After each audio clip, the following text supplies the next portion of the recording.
Welcome back दोस्तों। आप सबको मैं स्वागत करता हूँ कैनजन के यूट्यूब चैनल में। दोस्तों आज की वीडियो काफ़ी इंपॉर्टेंट होने वाली है क्योंकि आज हम देखने वाले हैं कि एडवाइजरी जो ट्रैकिंग करती है जीएसटी रिफंड एप्लीकेशन स्टेटस को on GST portal and PFMS portal. ठीक है ना। तो आज हम डिटेल में इसके बारे में देखेंगे कि क्या होता है। ये नॉर्मल भाषा में मैं आपको बताता हूँ। जब हम एक जीएसटी एप्लीकेशन फाइल करते हैं जीएसटी डिपार्टमेंट के साथ, वो या तो एक्सपोर्ट विद एलयूटी हो, एक्सपोर्ट विदाउट एलयूटी हो, या इन्वर्टर ड्यूटी टैक्स वाला केस हो।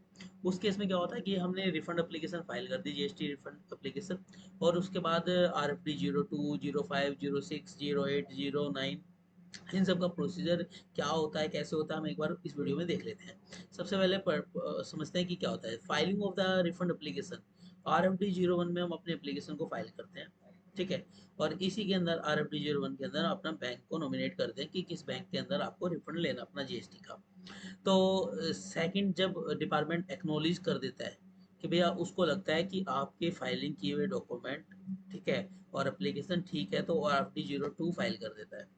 और उसके बाद वो डिटेल के अंदर चेक करता है कि भैया आपने जो एप्लीकेशन फाइल की है उसके अगेंस्ट किसी तरह का कोई भी इनपुट में या डॉक्यूमेंटेशन में, सेल परचेज इनवॉइस में, या ऐसा कुछ कोई भी डिस्क्रिपेंसी नहीं है, देन वो आपको 6 इशू करता है। अदरवाइज वो आपको 8 इशू कर देता है।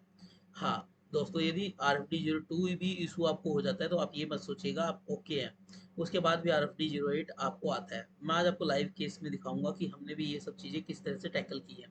उसके बाद बात करते हैं कि यदि आपको 8 इशू होता है तो आपको आर एफ डी 09 के अंदर इसका रिप्लाई करना होता है।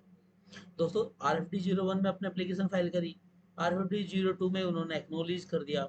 देन एक्नोलेज करने के बाद उन्होंने डिटेल जब स्कूटनी की तो आर एफ डी 08 इशू कर दिया। आर एफ डी 8 के अगेंस्ट आपने आर एफ डी 09 रिप्लाई कर दिया। जब रिप्लाई कर दिया देन आप सब चीज़ें ओके हैं तो आर एफ डी 06 आपको डिपार्टमेंट इशू करता है, फाइल पेमेंट के लिए होता है।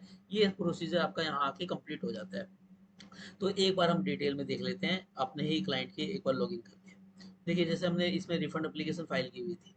ठीक है, आपको पता है रिफंड में ट्रैकिंग एप्लीकेशन स्टेटस होता है, सेव एप्लीकेशन होता है। तो आप जैसे चाहें वैसे कर सकते हैं। ठीक है ना। जिस तरह से आपको आता है सर्च करना वैसे आप करिए। मैं बात करता हूँ एयर नंबर आपके पास है तो वेल एंड गुड है कि पर्टिकुलर आप एयर पे जाएंगे। यदि आपको नहीं पता एयर तो आप ईयर सेलेक्ट कर लीजिए किस ईयर में आपने फाइल किया है। मान लीजिए मैंने 24-25 में फाइल किया है तो ये होता है। ठीक है ना। तो हमने आर एफ डी 5 भी हो गया है हमारा, डेफिशिएंसी मेमो भी इशू हुआ था हम लोगों को। ठीक है। और उस केस में ये मैं बात करता हूँ यहाँ पर देखिए, एयर नंबर लेके हम बात करते हैं कि जहाँ में आर एफ डी 05 इशू है उस एयर नंबर को हम ट्रैक कर लेते हैं। ठीक है।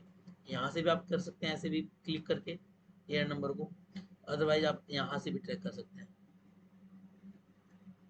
आपने सर्च पे क्लिक किया तो यहाँ पे आपको दिखाई देगा कि भैया देखिए जब आपने एप्लीकेशन फाइल की थी, हमने पहले क्या किया, बैंक को वैलिडेशन वगैरह की डाली है, बीएफएम के लिए डाला था।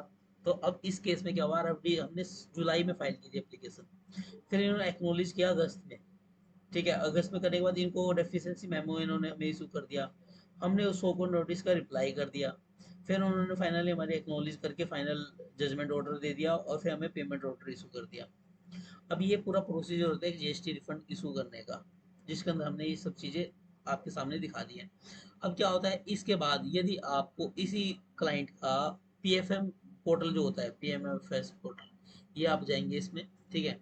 जैसे ये आपके सामने आ जाएगा pfms.nic.in पे, तो पेमेंट स्टेटस में जाएंगे, जीएसटी ट्रैकिंग में जाएंगे। यहाँ जाने के बाद आपको अपना जीएसटी नंबर पार्टी का मेंशन करना है, उसका अकाउंट नंबर दोनों में से जो आपके पास है वो डाल दीजिए। फिर कैप्चर को वैलिडेट करना है। तो मैं आपको दिखा देता हूँ इस केस में। हमारे जैसे जीएसटी नंबर है ये, हमने जीएसटी नंबर एंटर कर दिया यहाँ पर। अब बैंक अकाउंट है तो वेल एंड गुड है, नहीं है तो ठीक है, क्योंकि और का ऑप्शन है यहाँ पे, एंड नहीं है ये। यहाँ पे एंड होता तो आपको दोनों चीजें डालनी होती। तो देन मैं रिपोर्ट क्लिक करता हूँ। आप देखेंगे ये रिपोर्ट लोड हो रही है अभी। वेट करिए, देखिए आप। आपको देखिए मैं मानता हूँ मैं थोड़ा फास्ट बोल रहा हूँ, मगर मैं आपको प्रैक्टिकली कुछ चीज़ें दिखा रहा हूँ कि अब क्या होता है इसमें। जैसे हमने पढ़ा था आर एफ डी 1 फाइलिंग के लिए होता है, आर एफ डी 2 एक्नोलेजमेंट के लिए होती है, डेफिशिएंसी मेमो आए कुछ तो 8 होता है, 9 होता है, फिर 6 होता है और फिर 5 होता है। वही प्रोसीजर मैंने आपको लाइव दिखाया है कि हमारे क्लाइंट के केस में हमने इन सब चीज़ों को फेस किया है कि हमने पहले RFD 1 फाइल किया, देन हमने 2 फाइल किया, फिर हमने 8 में एक्नॉलेज उन्होंने शो को नोटिस दिया, 9 में हमने उसका रिप्लाई किया, फिर RFD 6 और हमें 5 इशू फाइनली हो गया। ठीक है ना।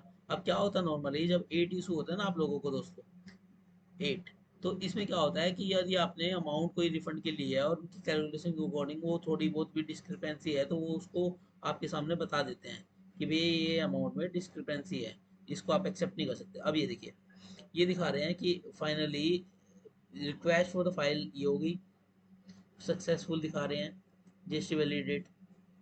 ठीक है ना, किसी तरह का कोई एरर नहीं है। और 3 मई 2024 को ही हमने बैंक वैलिडेट किया।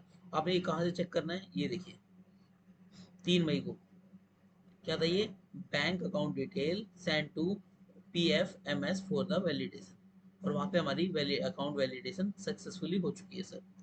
बैंक वैलिडेशन हमारी कब हुई थी, 20/5 को हुई थी, 3/5 को इन्होंने रिक्वेस्ट भेजी थी।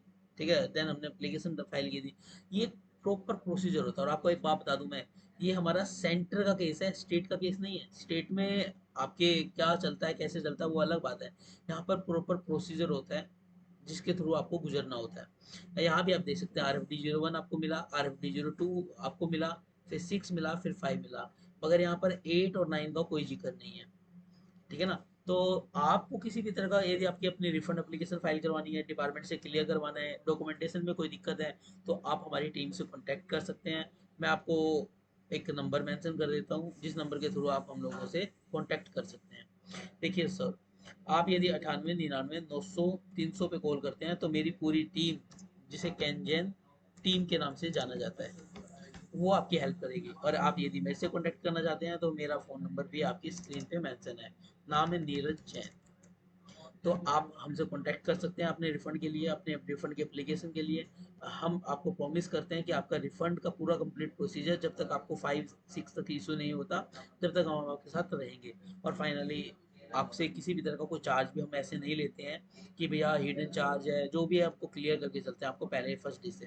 और हमारा proper as per government rules procedure रहता है।